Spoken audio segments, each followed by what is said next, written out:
Padre, en el nombre de Jesús nos presentamos delante de ti esta tarde. Le rogamos que tu Espíritu Santo esté hablando en nuestras vidas, que la palabra quede ser transmitida, que esté llegando a lo más profundo de nuestro ser y produzca el fruto para el cual tú la has enviado. Te ruego, Espíritu Santo, que nos des la sensibilidad para escuchar tu voz, que, Señor, en todo lo que tu palabra está ministrando nos seamos sensibles para hacer lo que tú deseas. En el nombre de Cristo te doy gracias. Amén. Hoy tenemos una conferencia titulada ¿Original o pirata? Así que diga conmigo, ¿original o pirata? Pregúntale al lado, ¿tú qué preferirías? ¿Algo original o algo pirata?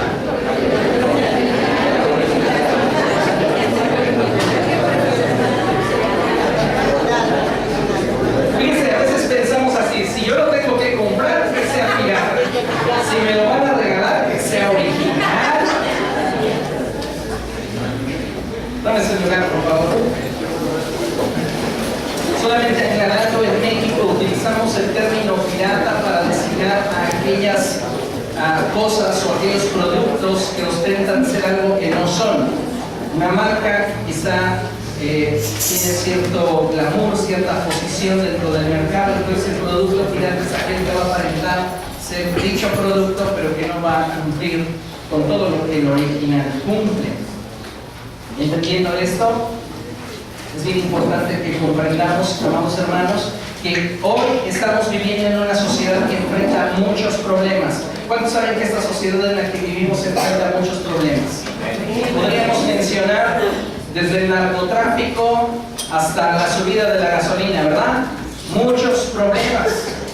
Pero uno de los problemas que hoy quiero utilizar como ejemplo solamente para enfatizar la palabra que Dios quiere traer a nuestras vidas es el problema que produce la piratería. La piratería produce un problema en nuestra economía. ¿Por qué? Porque no paga impuestos, porque no paga derechos. Y todo esto genera una merma en el ingreso del Producto Interno Bruto de nuestra nación, que a la postre nos afecta a todos. Porque entonces el gobierno tiene que tomar otras medidas para ver de dónde saca el dinero que se está evadiendo a través de comprar productos legales. Entonces ya se nos ha afectado nuestro ingreso, ya se ven afectadas las tarifas de transporte, ya se ven afectadas muchas otras cosas.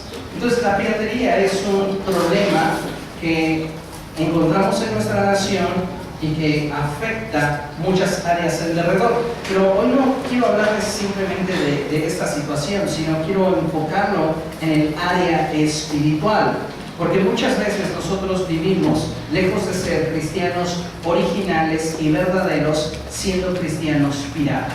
Es decir, solo aparentamos ser algo que no somos. ¿Y saben una cosa? Eso a Dios no le agrada. Hoy es muy común que nosotros podamos ver en nuestro alrededor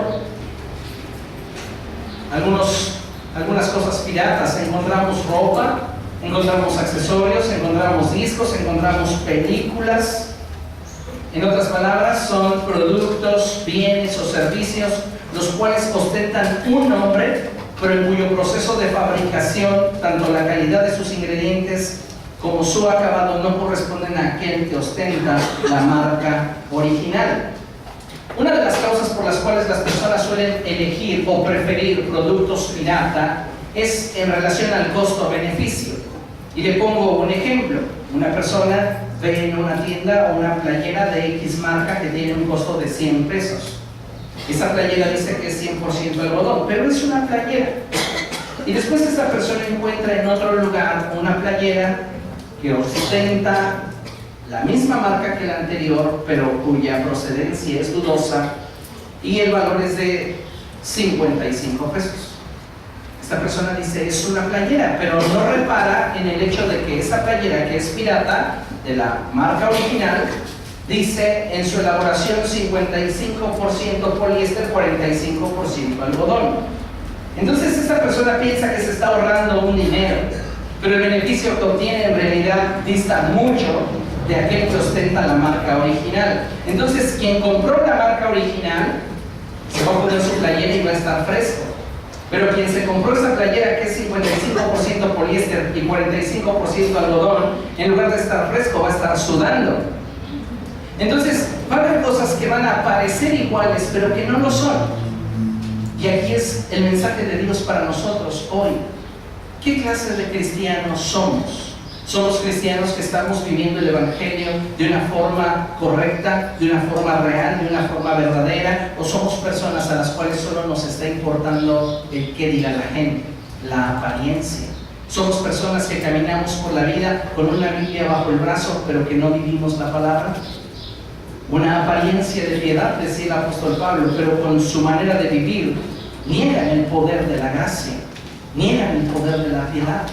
¿Y cuántas veces nos estamos acostumbrando a vivir de esta manera, basados y enfocados solo en apariencia y no en lo que en realidad Dios desea?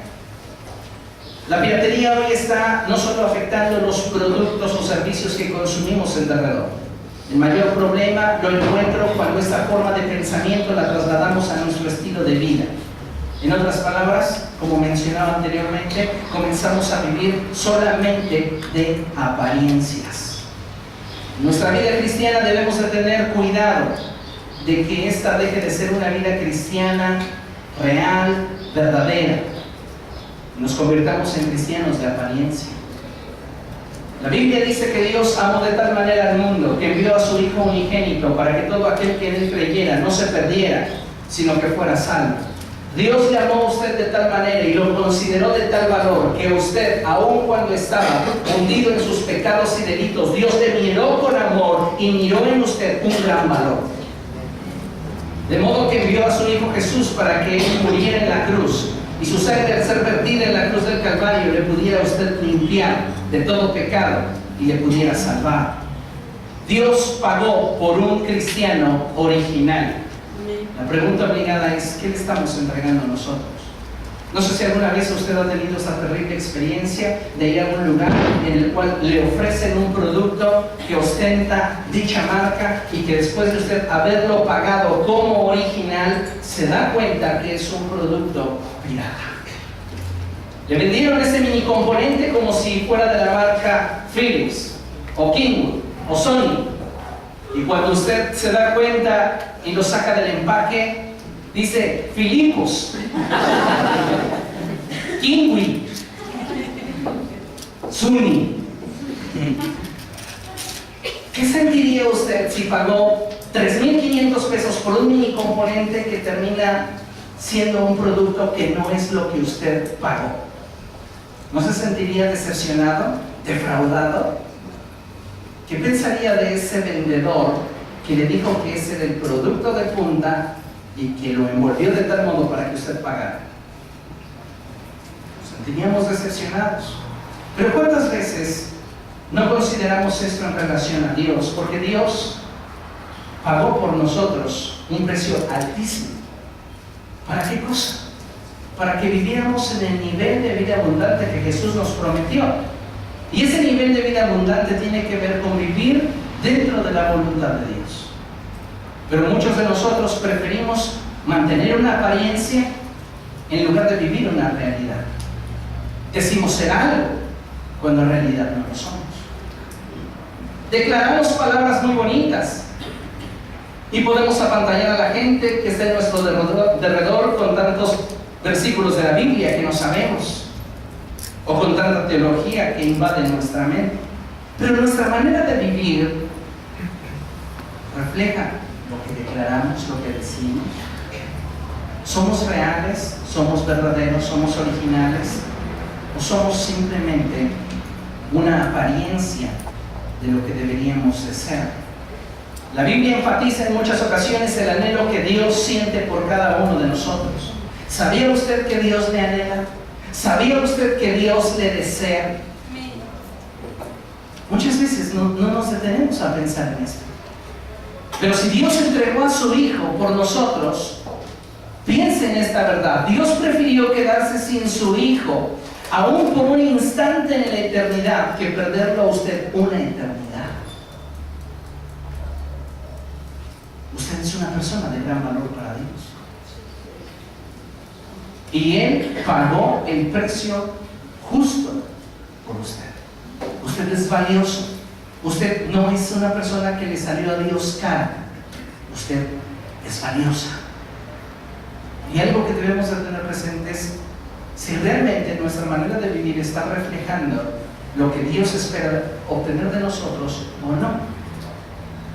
Porque muchas veces estamos viviendo ya con una forma tan habitual de solamente aparentar que nos olvidamos de lo que realmente Dios desea de nosotros. ¿Y qué es lo que Dios desea de nosotros? El apóstol Pablo le escribe a Timoteo en su segunda carta, en el capítulo 1, verso 9, y dice así, vamos a leerlo juntos, dice: pues Dios nos salvó y nos llamó a una vida santa, no por nuestras propias obras, sino por su propia determinación y gracia. Nos concedió este favor en Cristo Jesús antes del comienzo del tiempo. Fíjese lo que la palabra de Dios nos está diciendo. La palabra del Señor nos dice que Dios nos salvó y nos llamó a una vida santa. Él nos rescató de esa inmundicia en la cual nos encontrábamos y nos comisionó para que viviéramos la vida abundante que Jesús nos prometió. Esa vida abundante tiene que ver con vivir en santidad. Pero muchas veces nosotros no tenemos el concepto de santidad bien establecido en nuestro corazón y por esta razón caemos en situaciones que buscan más mantener una apariencia a los ojos de los hombres que tener una apariencia real y verdadera a los ojos de Dios. Por esto le pregunto, ¿qué es para usted ser santo? ¿Qué es ser santo? ¿Qué considera usted que sea ser santo? Ahora, junto con esta pregunta, le hago la siguiente pregunta. ¿Considera que ser santo es fácil?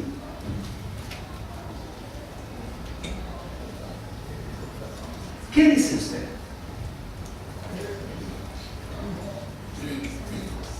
¿Qué piensan que sea ser santo? Apartado del pecado. Apartado del pecado. Apartado del mundo. Aquel que vive en obediencia, limpio, puro, consagrado. En algún tiempo de mi vida tuve estos conceptos también en mi mente, pero no saciaban el hambre de mi corazón. Y en una ocasión, buscando al Espíritu Santo, le pregunté: Espíritu Santo, dime qué es ser santo, porque realmente los conceptos que yo tengo de santidad no me sacian. Y el Espíritu Santo habló a mi corazón de una forma muy clara y me dijo: santo es aquella persona que participa de mi naturaleza y mi carácter siempre. Esa es una persona santa. Una persona santa es aquella que participa, escúchame bien, de la naturaleza y del carácter de Dios siempre. Cuando estás ante la tentación, vas a participar de la naturaleza divina, no de tu naturaleza carnal. Cuando nosotros nos entregamos a nuestras pasiones, cuando nosotros cedemos a la tentación, cuando nosotros cedemos al problema o circunstancia que estamos enfrentando, nosotros entonces ya no estamos manifestando la naturaleza de Dios. Cuando nosotros reaccionamos de forma equivocada, cuando nosotros reaccionamos con ira, cuando nosotros reaccionamos con enojo, cuando nosotros reaccionamos con amargura, cuando nosotros reaccionamos con el deseo de vengarnos, ya no reflejamos el carácter de Dios. Carácter no tiene que ver con temperamento. Carácter es lo que define a una persona en lo que es y hace.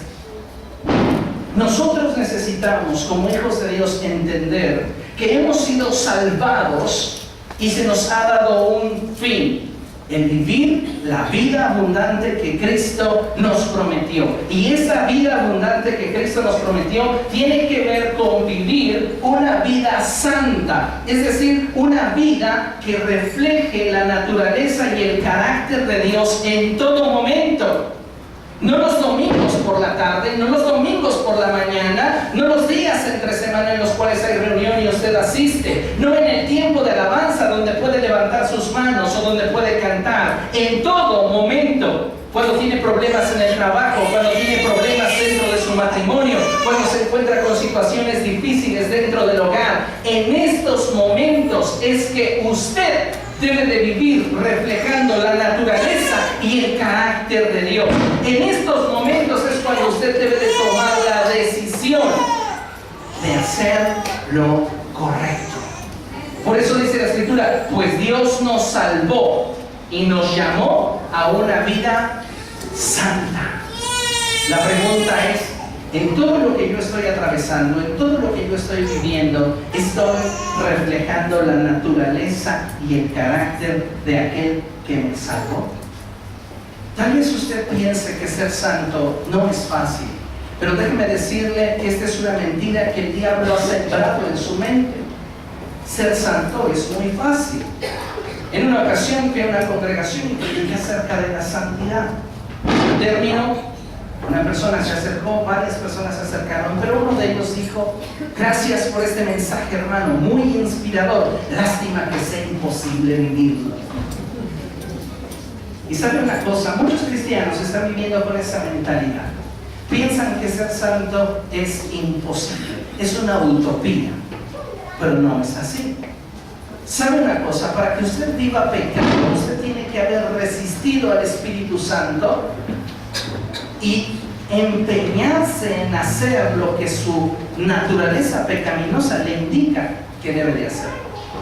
Pero, si usted es hijo de Dios, la Biblia dice que el Espíritu Santo mora en usted, que el Espíritu Santo le recordaría las palabras de Jesús y que el Espíritu Santo le guiaría a toda verdad. Entonces, cuando un hijo de Dios va a pecar, el Espíritu Santo se le opone y el Espíritu Santo le dice, por ahí no es. Pero es ahí donde nosotros vamos a decidir hacer entre dos cosas. Yo puedo decidir, supongamos que nuestro hermano es el Espíritu Santo y el Espíritu Santo quiere oponerse a lo que yo deseo. Yo quiero hoy emborracharme, o quiero hoy robar, o quiero decir malas palabras. Cuando yo tomo esa decisión, el Espíritu Santo me estorba. Y el Espíritu Santo me dice, tú has nacido de nuevo. Mi palabra dice que si alguno está en Cristo, nueva criatura es. Las cosas viejas pasaron, he aquí todas son hechas nuevas. Y el Espíritu comienza a estorbarnos, pero nosotros decimos, no, es que yo lo quiero hacer. Hazte a un lado, por favor. Y yo hago lo que quiero, y por eso peco. Pero qué fácil sería que cuando el Espíritu me trata de convencer y decirme que ese camino no es el correcto, entonces le dijera, yo tienes razón, Espíritu Santo, guíame, y Él me guiaría a toda verdad. ¿Qué es más fácil? ¿Resistirlo, contender con Él o dejarse guiar? ¿Se da cuenta? Es más fácil ser santo. El problema es que nuestra naturaleza pecaminosa quiere resistir el deseo del Espíritu. Pero usted y yo tenemos la solución a eso. El apóstol Pablo dice que los que son de Cristo han crucificado su naturaleza pecaminosa junto con sus pasiones y deseos. La pregunta obligada es usted de Cristo? ¿O solo aparenta ser de Cristo? Nosotros debemos entender que Dios desea que seamos genuinos y verdaderos, y no solo una apariencia. Para la religión le basta la apariencia, para el Evangelio es necesario que seamos. Todas las religiones del mundo le van a decir, con que tú cumplas con estos requisitos, eres un buen miembro de esta sociedad. Pero en el Evangelio no. En el Evangelio es necesario que seas. Por eso hay una gran diferencia. Y por eso muchas personas están inclinando su oído a doctrinas de demonios, a enseñanzas equivocadas, porque les dicen las novelerías que su corazón quiere escuchar. Hace mucho tiempo conocí a una mujer que comenzó una relación de adulterio. Y se le habló la verdad y se le confrontó con la palabra. Buscó una religión en la cual el adulterio no fuera pecado. Créeme. Y se fue de este lugar. ¿Qué estás buscando tú? ¿Un Dios a tu medida? ¿Un evangelio a tu gusto? ¿O solo solo nos maquillamos y le decimos, mira, yo soy un fiel cristiano, ya hoy asistí a tu casa, ya hoy di mi ofrenda, ya hoy te honré con mi diezmo, serví en tu casa. ¿Sabe una cosa? Más que todo lo que hacemos es lo que somos, porque esa es la esencia del Evangelio. Jesús le dijo a Nicodemo, te es necesario nacer de nuevo. Nicodemo llegaba con un currículum impresionante, un hombre que hacía tantas cosas, pero Jesús no lo impresionó, porque Nicodemo no era necesario que fuera, para que entonces lo que hiciera valiera. Amados hermanos, nosotros hemos sido comprados por la sangre de Jesús y hemos sido llamados a vivir una vida santa. Anterior, por favor. No por nuestras propias obras. Fuimos salvados no por nuestras propias obras. Ninguno de nosotros puede decir, me gané la salvación porque di tanto dinero a los pobres, o porque hice tantas cosas para aquellos que estaban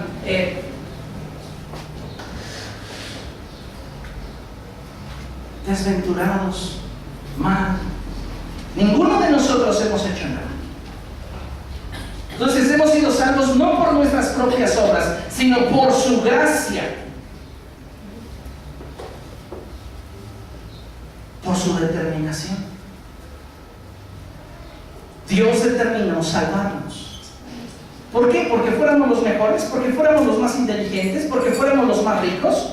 No, solo porque Él quiso. Y puedo vivir una vida santa solo por su gracia. Entonces yo puedo participar de la naturaleza de Dios y de su carácter siempre si yo permanezco en su gracia.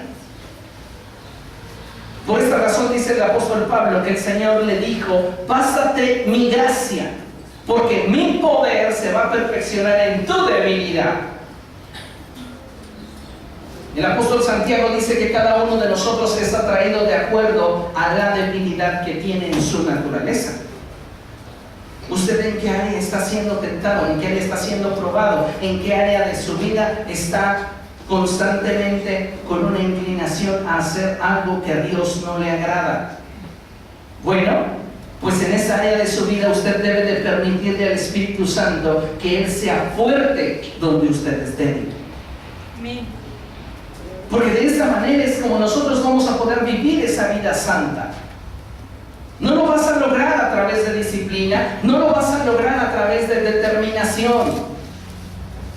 Lo vas a lograr solamente cuando le permitas al Espíritu de Dios comenzar a producir en ti los cambios que permanezcan para siempre. El ser humano no puede producir santidad. Si tú crees que con tu disciplina o con tu determinación puedes producir santidad, estás equivocado. La santidad procede de Dios. Amén. Y nosotros tenemos que acercarnos a Dios para que esa santidad que hay en Él comience a impregnar nuestra vida y entonces nosotros seamos santos y nuestro estilo de vida sea santo. Pero es dependiendo de Él, es acercándonos a Él, es buscando de Él, es manteniéndonos en Él.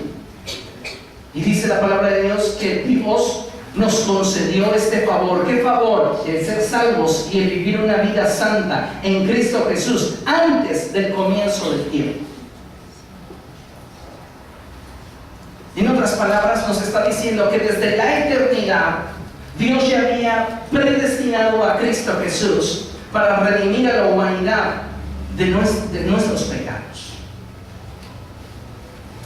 Y lo escogió a Él para que a través de Él, como único mediador entre Dios y los hombres, nosotros pudiéramos no solo ser salvos, sino caminar en un nivel de vida por encima del que la disciplina o la capacidad humana te puede dar. Pero la pregunta es, ¿nosotros estamos correspondiendo a lo que Dios ha hecho por nosotros? Como seres humanos tendemos a dejarnos llevar por lo que nuestros ojos ven, por lo que nuestros oídos oyen, por lo que nuestros sentidos perciben. Pero ¿sabe una cosa? La Biblia nos enseña que en una ocasión Dios envió a Samuel a la casa de Isaí para ungir a uno de sus hijos por rey. Y cuando llegó Samuel a la casa de Isaí, la Biblia nos dice que encontró al primogénito de Isaí y al mirarlo dijo: este de seguro es el rey que Dios me ha enviado a ungir. Y Dios le dijo: no te dejes impresionar a causa de su apariencia o su tamaño, pues yo lo he desechado. Los hombres miran lo que tienen delante de los ojos, pero yo miro el corazón.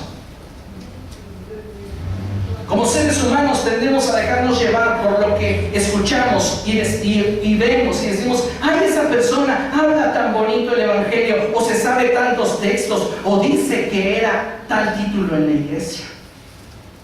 Pero ¿sabe una cosa? Ni el título, ni los dones espirituales, ni las manifestaciones espirituales deben de servirnos como aval para determinar si la vida de una persona es agradable a los ojos de Dios o no. Hay personas que están manifestando dones espirituales, o personas que están ocupando plataformas, personas que están ostentando títulos religiosos, que no tienen nada que ver su vida con lo que dicen ser. Y no podemos dejarnos llevar por lo que simplemente vemos o oímos. Tenemos que profundizar y descubrir el corazón. El Señor Jesucristo dijo que por sus frutos los conoceríamos. Y ninguno de nosotros puede determinar la calidad de un fruto solo por lo que ve. Cuando lo hemos hecho, nos hemos equivocado en alguna ocasión. ¿Alguna vez usted ha visto un jitomate rojo, grande, y dice: qué rico y qué bonito se ve ese jitomate, y cuando lo parte está verde por dentro? ¿Le ha sucedido? O un aguacate tan grande se ve tan bien, y cuando usted le mete el cuchillo está lechoso, bien verde todavía, durísimo. Entonces, cuando Jesús dice: por sus frutos los conocerán, no se está refiriendo simplemente a lo que se ve o lo que se escucha, porque toda la gente dentro de este ambiente de iglesia es amable. Todos de alguna manera estamos buscando algo de Dios y tratamos de tener la actitud correcta. Pero ¿qué hay cuando estamos fuera de las cuatro paredes de la iglesia? ¿Cómo es nuestro hablar? ¿Cómo es nuestro pensar? ¿Cómo es nuestro relacionarnos con los demás? Por sus frutos. Tiene que ver no solo con lo que decimos, sino tiene que ver con lo que hay en el interior del corazón. Por eso es que Dios le dice al profeta: no te dejes impresionar ni por su tamaño ni por su apariencia. Yo veo el corazón. Y si hoy Dios viera nuestro corazón, si hoy Dios examinara el corazón de usted que escucha mis palabras, ¿qué vería? ¿Un cristiano auténtico? ¿Un cristiano de verdad? ¿Un cristiano que lo ama? ¿Que valora la sangre vertida sobre su vida? ¿O una persona que solo quiere guardar la apariencia? Hay personas que quieren guardar la apariencia para con la gente que les rodea. Pero ¿sabe una cosa? La apariencia no le es garantía a usted de nada. Pero el ser un cristiano auténtico le garantiza que usted va a manifestar a Dios donde quiera que vaya, y que la gente en su derredor va a ver a Jesucristo. ¿Por qué tantas veces hemos escuchado a la gente decir: para yo ser como esa persona, mejor me quedo en mi religión, mejor sigo tras mis santos? Porque muchos que han ostentado el título de ser cristianos no han manifestado la vida de Cristo, porque solo viven una apariencia. Y qué lamentable es. Quizá usted mucho tiempo no decidió acercarse a Dios por causa de alguien que vivía una apariencia. Y usted mucho tiempo tenía hambre y necesidad de Dios, pero el ver a esa persona le desanimaba y decía: no, todos son iguales. necesitamos ser cristianos auténticos. Necesitamos ser cristianos de veras. Así que no nos dejemos llevar porque tal persona se dice profeta, se dice apóstol, se dice pastor. ¿Qué hay de la calidad de su vida? O porque tal persona habla en lenguas, o cuando está la adoración es quien más brinda o quien más se tira. Nada de eso te habla de la espiritualidad de una persona. ¿Por qué? Porque los dones y el llamamiento de Dios son irrevocables. Y Dios puede darle dones a alguien que en algún momento de su vida lo buscó con sinceridad, y esos dones pueden continuar manifestándose una vez que esa persona se apartó de Dios. Por esta razón es que los dones no pueden servirnos como una forma de evaluar la vida de una persona.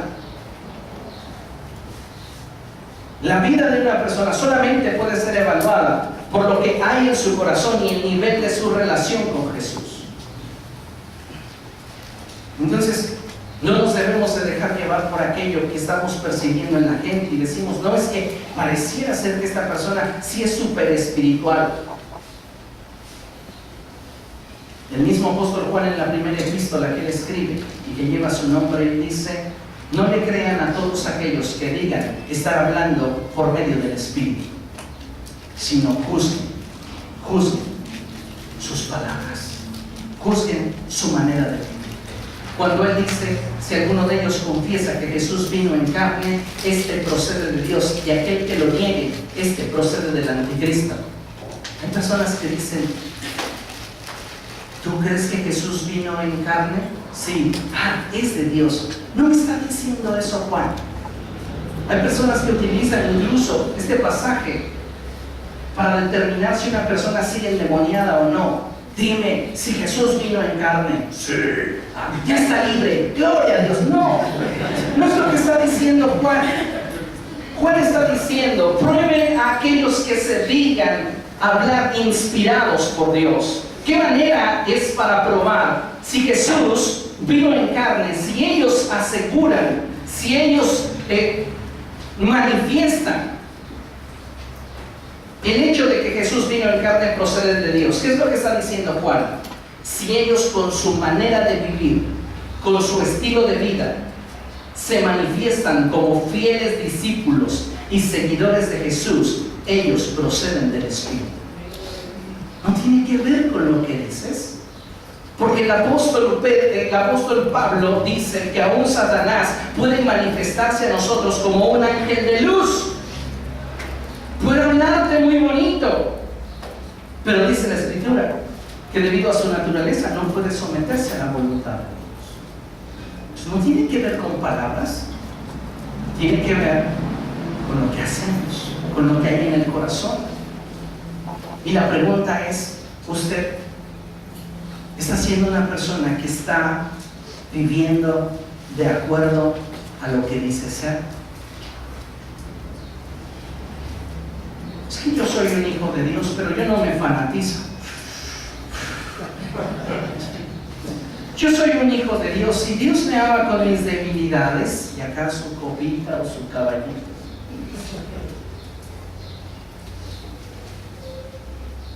¿Sabe una cosa? Usted necesita tomar en serio el Evangelio si quiere que Dios le tome en serio a usted. Muchos en aquel día le dirán, Señor, Señor. Y Él terminará diciéndoles, apártate de mí, porque nunca me tomaste en serio. Viviste de una apariencia. ¿Cuántos saben que es fácil engañar al pastor? Usted lo sabe, usted sabe que es bien fácil ponerle la mejor cara y decir, estoy re bien, bendecido por Dios, ungido por el Señor. Y vienes de pecar. Pero ¿sabes lo que dice la Biblia? Que de Dios nadie se burla. Y si tú consideras que puedes seguir viviendo una doble vida y que nada sucede, déjame decirte lo que la palabra de Dios dice. La palabra de Dios dice que tu pecado te va a alcanzar. Amados hermanos, estamos viviendo en una etapa crucial, donde tenemos nuevamente que examinar nuestro estilo de vida y nuestra manera de vivir. Estamos viviendo un tiempo determinante. ¿Qué vamos a hacer? ¿Seguir viviendo de apariencias o vamos a buscar ser realmente verdaderos seguidores de Jesús? Amén.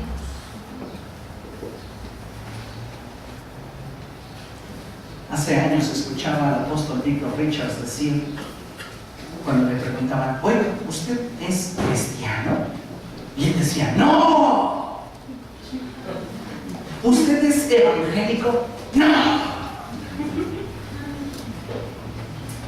No, seguro. No, yo no soy de esos. Entonces, ¿qué es usted? Y él decía, yo soy un discípulo de Jesús. ¿Por qué? Porque en su zona geográfica todos los que decían ser cristianos o los que se decían ser evangélicos eran solo apariencias. Se dijo, un título no me sirve. Si se ofenden los que se dicen ser cristianos porque yo digo que yo no soy cristiano, no me importa. Hipócritas. Si se ofenden los que se dicen ser evangélicos porque yo me digo que no soy evangélico, no me interesa. Falsos. Yo no quiero que me relacionen con gente que no vive lo que dice ser. ¿Y cuántas veces, lamentablemente, nos relacionan con personas que no viven lo que dicen ser? O nosotros somos de estos que nos comportamos como enemigos de la cruz de Cristo por no vivir como debemos de vivir. Sabemos la palabra, conocemos los textos, pero no los aplicamos a nuestra vida. Somos prontos para señalar a este, a aquel, al otro, y queremos sacar la paja del ojo de nuestro prójimo, pero no nos damos cuenta que en nuestro ojo hay una tremenda viga que no nos permite ver. Somos cristianos de verdad, auténticos, reales, reflejamos a Jesús, estamos dándole aquello por lo cual Él pagó, o solamente estamos aparentando ser algo que no somos. Amada iglesia, necesitamos determinar ser genuinos con Dios. Por eso considera lo que dice el escrito, lo que yo quiero compartir de este pensamiento. Un cristianismo verdadero comienza en el corazón, y es ahí donde las acciones se originan. Cuando el compromiso es superficial, se vive solo un estilo de vida que desea aparentar lo que en realidad no se es. Si yo no tengo un compromiso real y verdadero con Cristo, no me va a interesar agradarlo. Simplemente me va a bastar con tratar de aparentar algo que en realidad no es en mi vida. En la Biblia encontramos muchos ejemplos y muchos casos de personas que se conformaban con lo que la gente dijera de ellos, sin considerar lo que Dios decía. ¿Sabe una cosa? Es mucho más valioso para nosotros lo que Dios diga acerca de nosotros que lo que la gente pueda decir. Pero qué gran bendición es cuando lo que Dios dice es lo mismo que la gente expresa en realidad a la verdad del Evangelio en relación a esto. Que Dios dice, este es mi Hijo amado en el cual tengo complacencia. Y la gente pueda decir verdaderamente, este hombre es un hijo de Dios. Pero ¿cuántas veces hay discrepancia? La gente dice, ay, qué bien ministras, ay, qué bien sirves, ay, qué bien haces las cosas. Pero Dios no nos aprueba. ¿Por qué? Porque en lo íntimo de nuestro corazón, en lo íntimo de nuestro ser, sabemos que hemos permitido en nuestra vida cosas que a Dios no le agrada. Y sabemos de antemano que están mal. Nos permitimos mentiras, nos permitimos fraude, nos permitimos chismes, tantas cosas que sabemos que a Dios no le agradan, pero que aún así lo guardamos en nuestro corazón. Un cristianismo verdadero comienza en el corazón. Y lo que Dios desea que haya en nosotros, amados hermanos, es coherencia entre lo que pensamos y lo que hacemos. Fíjese lo que dice el profeta Jeremías. En Jeremías capítulo 32, verso 38 al 40, dice la palabra del Señor: ellos serán mi pueblo y yo seré su Dios. Haré que haya coherencia entre su pensamiento y su conducta. Dios desea que haya en nosotros coherencia. Nos decimos cristianos, vivir como cristianos. Y no ser gente que se dice ser cristiana, pero cuando se le presenta la oportunidad de hacer lo malo, vive como aquellos que no conocen a Dios. Esto no es algo que yo te estoy pidiendo, es algo que Dios desea de ti. Coherencia. Si te dice ser un hijo de Dios, vive como hijo de Dios. No estés pensando en fraudulentar, no estés pensando en pecar, no estés pensando en hacer aquello que sabes que no va contigo, no va con tu naturaleza. Haré que haya coherencia entre su pensamiento y su conducta, dice la palabra de Dios, a fin de que siempre me teman, para su propio bien y el de sus hijos. ¿Qué es lo que nos está diciendo la Escritura? Que solo a través del temor de Dios es que podemos tener un solo modo de pensar y un solo modo de vivir.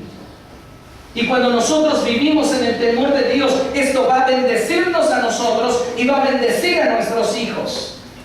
Pero si nosotros no tenemos temor de Dios, esto nos va a afectar a nosotros y va a afectar a nuestros hijos. ¿Qué es temer a Dios? Temer a Dios no es tenerle miedo a Dios. Hay gente que dice, no, ya voy a la iglesia, ya tiene tanto, no sé que Dios haga que me corran del trabajo, o sea que me mande una enfermedad. Dios no es así. Hay gente que le tiene miedo a Dios, pero nosotros debemos entender que temor de Dios no tiene nada que ver con miedo a Dios. Temor de Dios es una actitud a través de la cual buscamos darle a Dios siempre el honor, el respeto y el lugar que Él merece por el solo hecho de ser Dios. Eso es temer a Dios. José estaba siendo tentado por la esposa de Potifar, una mujer muy hermosa. José estaba lejos de su familia, no tenía una iglesia cerca y la tentación estaba presente. Él podría haber pensado, pues ¿qué tiene de malo echarme una cañita al aire? Nadie se va a dar cuenta, ni pastor tengo. Pero temía a Dios. Y él sabía que aunque nadie lo viera, Dios lo veía. Qué fácil hubiera sido para José decirle a la esposa de Potifar, mira, nos vemos ahí en la Playa Azul. El nombre del hotel era Playa Azul. Hubiera sido bien sencillo para él. No tiene familia, no tiene una iglesia cerca, no tiene quien lo conozca, no tiene quien lo vigile. Y hay personas que se dicen cristianos y están buscando la oportunidad para pecar. ¿Somos genuinos o solo somos una apariencia? Cuando esa mujer se presentó ante José y quiso seducirlo, José dijo, yo no puedo faltarle así a tu esposo y no puedo deshonrar así a Dios. Temía a Dios. Su temor a Dios era más fuerte que su deseo por una mujer que no era suya. No pensemos que José tenía tendencias raras. Para nada. Pero su temor a Dios lo guardaba del pecado. ¿Y cuántas veces nosotros no tememos a Dios y por eso estamos pecando y pecando y pecando y pecando? Porque no buscamos darle a Dios todo el honor y todo el respeto y el lugar que Él se merece en nuestra vida solo por el hecho de ser Dios. Tal vez no hay nadie en mi alrededor, tal vez nadie ni siquiera se va a enterar de lo que estoy haciendo, pero Dios lo sabe. Una persona que teme a Dios no le interesa a quién lo está viendo, le interesa agradar a Dios. Y nosotros debíamos de buscar agradar a Dios cada día más. Haré con ellos, dice la palabra de Dios, un pacto eterno. Nunca dejaré de estar con ellos para mostrarles mi favor. Y dice, pondré mi temor en sus corazones y así no se apartarán de mí. ¿Qué necesitamos para no pecar? El temor de Dios. ¿Qué necesitamos para ser cristianos de verdad, genuinos? El temor de Dios. Necesitamos ser esa clase de cristianos, porque por esa clase de cristianos Jesús vino a morir en la cruz del Calvario. Acompáñenme a ver un ejemplo que la Escritura nos marca ahí en 1 Samuel 15, versos del 22 al 35. La Biblia nos habla de Saúl, el primer rey de Israel, y vamos a ver en este pasaje cómo a Saúl le interesaban más las apariencias que el tener un testimonio recto delante de Dios. Mientras que usted lo encuentra, por favor escuche con atención. Sin duda, Dios espera de nosotros una vida cristiana verdadera, sin apariencias. Así que tomemos la firme decisión de vivir en el temor de Dios a fin de serle gratos y aceptables. ¿Cuántos de ustedes les gustaría ser gratos y aceptables? Qué maravilloso es cuando podemos decir, puedo levantar manos santas sin ira ni contienda. Puedo acercarme a Dios sin temor a ser avergonzado. Puedo presentarme delante de Dios y saber que he sido lavado, justificado y santificado por su sangre. Pero, para que esto suceda bien, tengo que tomar una decisión. ¿Voy a ser realmente transparente con Dios? 1 Samuel 15, verso 22 al 35. Dice la palabra del Señor así. Samuel respondió: ¿qué le agrada más al Señor, que se le ofrezcan holocaustos y sacrificios, o que se obedezca lo que Él dice? El observar vale más que el sacrificio, el obedecer vale más que el sacrificio, y el prestar atención más que la grasa de los carneros. Escuche con atención. La rebeldía es tan grave como la adivinación. Si usted se obstina en seguir pecando a sabiendas, usted a los ojos de Dios, no importa que tenga un ministerio, no importa que hable lenguas, escúcheme bien, usted es semejante a un adivino, un hechicero, un brujo. Porque usted se está obstinando en pecar.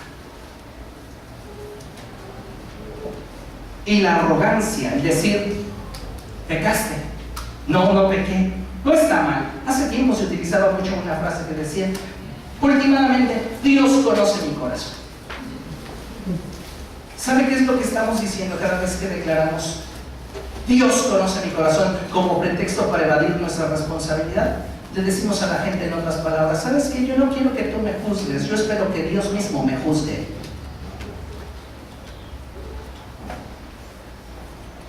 Porque obviamente Él conoce su corazón.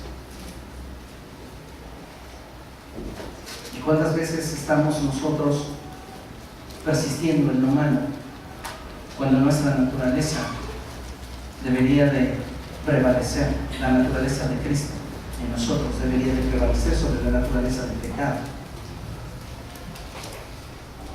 Y como tú has rechazado la palabra del Señor, Él te ha rechazado como rey. Diga conmigo, si no tomo en serio a Dios, ¿cómo puedo esperar que Él me tome en serio? si nosotros estamos viviendo en una sola apariencia? ¿Te gustaría que Él aparentara que te salva? No, ¿verdad? Quisiéramos que nos salve y creemos que nos ha salvado. Entonces correspondamos de la misma manera, iglesia, a esa sangre, a ese sacrificio que Él derramó e hizo por nosotros. Verso 24. Entonces admitió Saúl: he pecado, he quebrantado el mandato del Señor y tus instrucciones. Los soldados me intimidaron y les hice caso, pero te ruego que perdones mi pecado y que regreses conmigo para adorar al Señor. Saúl estaba diciendo a Samuel: no consideres lo que he hecho como algo grave. Ya, bájale. No es para tanto. Todos pecan, todos desobedecen.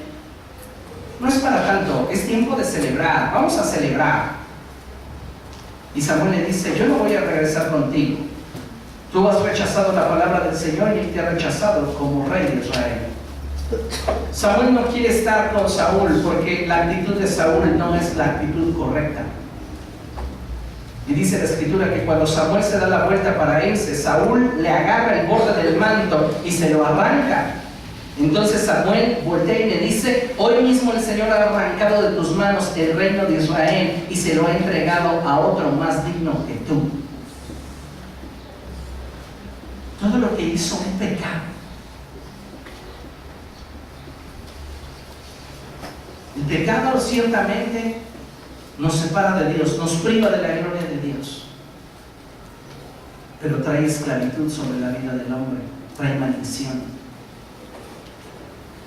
Dios había estado con Saúl y le había estado dando victorias, pero una vez que Saúl decidió hacer su propia voluntad, hubo una barrera entre Dios y él. ¿Habrá alguna barrera entre Dios y usted? Algo que usted ha estado buscando y a lo cual se ha estado aferrando y que Dios le ha estado hablando en repetidas ocasiones y no quiere ver eso más en su corazón y usted lo sigue atesorando. Samuel habló a Saúl y le dijo: en verdad el que es la gloria de Israel no miente ni cambia de parecer, pues no es hombre para que se arrepienta. Entonces Saúl respondió: he pecado, pero te pido que por ahora me sigas reconociendo ante los ancianos de mi pueblo y ante todo Israel. Regresa conmigo para adorar al Señor tu Dios. Samuel regresó con él y Saúl adoró al Señor. Fíjese ahora qué es lo que está sucediendo. Le dice Saúl: he pecado, pero lo que quiero ahora es que tú me reconozcas ante los ancianos y ante el pueblo. A Saúl no le interesa arreglar su vida con Dios. A Saúl le interesa que la gente lo siga reconociendo. Y qué lamentable es cuando encontramos en nuestro interior esa misma actitud. Queremos mantener las apariencias para que no nos quiten el ministerio. Queremos mantener las apariencias para que el pastor o la gente a nuestro alrededor sigan teniendo un buen concepto de nosotros. Pero ¿sabe una cosa? No es tan importante lo que la gente pueda decir de ti como lo que Dios dice acerca de ti. Entonces, si algo nos debe de preocupar, es primeramente lo que Dios dice acerca de nosotros. Y si hemos pecado, si le hemos fallado a Dios, arrepentirnos, tan sencillo como eso. Y no persistir en el pecado, tan fácil como decirle a Dios: Señor, pequé contra ti, perdóname. Y una vez que hemos arreglado nuestra vida con Dios, todo lo demás viene en consecuencia arreglándose. El problema es cuando la gente solo quiere guardar apariencias y no quiere arreglar su vida con Dios. Qué triste y qué lamentable es cuando preferimos conservar una apariencia ante la gente antes que ser honestos y verdaderos con Dios. Samuel regresó con Saúl por dos cosas. La primera cosa es que ya Dios había determinado ponerle fin a su reinado. No tenía sentido si lo acompañaba o no, ya Dios había determinado algo. Entonces, ¿por qué lo acompañó? porque Samuel no quería que viniera caos sobre el pueblo. Entonces lo acompañó para que el pueblo, al verlo junto a Saúl, sintieran que Dios estaba con ellos y no se descorazonaran y no comenzaran a tener temor. Lo hizo por el pueblo, no por Saúl. Dios sin duda lo iba a quitar del reino, pero Dios era el que lo iba a hacer. Samuel, como juez que había estado gobernando Israel durante mucho tiempo antes de Saúl, debía de cuidar la unidad del pueblo. Dice la Escritura que Samuel regresó con él y Saúl adoró al Señor. Luego dijo Samuel: tráiganme a Agag, rey de Amalek. Agag se le acercó muy confiado, pues pensaba: sin duda el trago amargo de la muerte ya pasó. Pero Samuel le dijo: ya que tu espada dejó a tantas mujeres sin hijos, también sin su hijo se quedará tu madre. Y allí en Gilgal, en presencia del Señor, Samuel descuartizó a Agag. Samuel regresó con Saúl también para hacer lo que Saúl no quiso hacer. Hay personas que prefieren seguir conservando cosas en lo oculto y quieren mantener una apariencia. Pero es tiempo de que surja una generación como Samuel, que no quiere la apariencia, sino que quiere la rectitud ante los ojos de Dios, aunque esto me implique tomar la espada y cortar con algo que Dios no quiere. Era el mismo niño que se presentaba ante Dios con un efod de lino y que abría las puertas para que el pueblo viniera a adorar. Era el mismo que ahora tomaba una espada para ponerle punto final a aquello que Dios ya había hablado que debía de ponerse de punto final. Estás guardando una apariencia y escondiendo algo a lo cual Dios ya te ha dicho no. Una relación, una amistad, un hábito, y antes de llegar a la iglesia buscas un atomizador, olor a hierbabuena para que la gente no pueda percibir ese aroma a cigarro o alcohol. O tratamos de mantener cosas aún ocultas, escondidas. ¿Somos hijos de Dios o no lo somos? Y si lo somos, vivamos como debe de vivir un hijo de Dios. Dice la Biblia que luego regresó a Ramá, mientras que Saúl se fue a su casa en Gibea de Saúl. Y como el Señor se había arrepentido de haber hecho a Saúl rey de Israel, nunca más volvió Samuel a ver a Saúl, sino que hizo duelo por él. Diga conmigo: nunca más Samuel volvió a ver a Saúl. Samuel representa el mover del Espíritu Santo.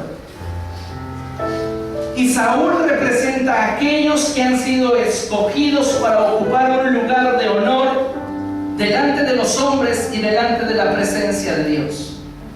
Cuando una persona que ha sido comprada a precio de sangre y ha sido colocada en un lugar de honor ante los ojos de Dios y de los hombres, se obstina en vivir pecando y se obstina en vivir guardando una apariencia antes que serle grato a Dios de una forma transparente y real, ¿sabes lo que provoca? Que el mover del Espíritu de Dios que estaba ligado a esa persona se aparte de esa persona y nunca más vuelva a tener relación con el propósito de Dios. Saúl amó más una apariencia que el mover del Espíritu. ¿Por qué no ser verdaderamente honestos con Dios y decirle: este es mi problema?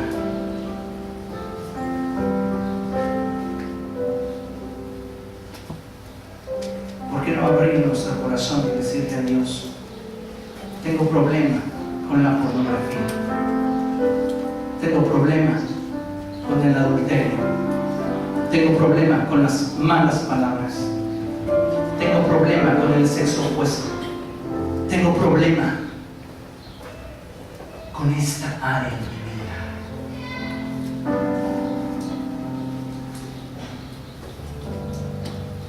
¿Será usted de los que vivan de apariencias? ¿O será usted de los que puedo decir, soy una persona que tiene coherencia entre sus pensamientos y sus acciones? Digo que soy un hijo de Dios porque vivo como un hijo de Dios. Hasta antes de este suceso, la relación entre Saúl y Samuel era constante. Pero cuando Saúl prefirió la apariencia, automáticamente renunció al mover del Espíritu. No contenderá para siempre el Espíritu de Dios con nosotros. Y si hoy tú escuchas la voz de Dios, no endurezcas tu corazón. Sé sensible y deja que el Espíritu Santo te muestre esa área en tu vida que necesita ser perfeccionada. Todos necesitamos ser perfeccionados. Todos necesitamos más de Dios. Lo importante aquí es, ¿qué voy a decidir yo? ¿Seguir manteniendo solo una apariencia? ¿O voy a buscar ser honesto, verdadero, real, original para con Dios? ¿Seré solo una apariencia? ¿O voy a ser genuino? ¿Qué va a decidir usted? Póngase de pie, vamos a hablar de Dios. Mientras que se pone de pie, quiero que meditemos en lo que Pablo le escribe a la iglesia de los Corintios. Ahí en 1 Corintios capítulo 15, versos del 1 al 2, dice la Escritura así: ahora, hermanos, quiero recordarles el evangelio que les prediqué, el mismo que recibieron y en el cual se mantienen firmes. Mediante este evangelio son salvos, si se aferran a la palabra que les prediqué. De otro modo, habrán creído en vano. Creemos que el evangelio nos da la capacidad de poder vivir la vida abundante que de Jesús procede. Creemos que a través del mensaje del evangelio nuestros pecados han sido perdonados y que tenemos vida eterna. Pero esto será efectivo solo si nos aferramos a la verdad del evangelio. Porque de otro modo, si solo vivimos de apariencias, habrás creído en vano, te habrás bautizado en vano, habrás tenido un ministerio en vano, te habrás congregado en vano. Pero si somos genuinos con Dios, dice la Escritura que somos salvos. Vamos a orar y vamos a decirle a Dios que Él examine nuestro corazón, que su palabra expresada a nosotros en esta tarde nos muestre si aún hay algún área en nuestra vida que tenga que ser sometida a su señorío, si aún hay algún área en nuestro corazón que necesite ser perfeccionada por Él. Dios, tú conoces nuestro corazón. Tú no te dejas llevar por las apariencias, ni te impresiona mi hablar ni mi hacer, porque a ti lo que te interesa es lo que hay en mi corazón. Señor, tú puedes ver cuánta necesidad tenemos de ti. Tu palabra dice que tú vienes por una iglesia hermosa, radiante, sin mancha ni arruga. Jesús, que tu Espíritu Santo nos cambie y nos haga cada día más como tú quieres. Padre, en el nombre de Jesús, presentamos estas áreas en las cuales aún nos sentimos débiles, áreas en las cuales hemos fracasado en otro tiempo. pidiéndote, Dios, por favor, por misericordia, que nos fortalezcas, que nos baste tu gracia para que tu poder se perfeccione en nuestra debilidad. Ayúdanos a ser honestos para que tu Espíritu Santo nunca sea parte de nosotros. Te lo hemos pedido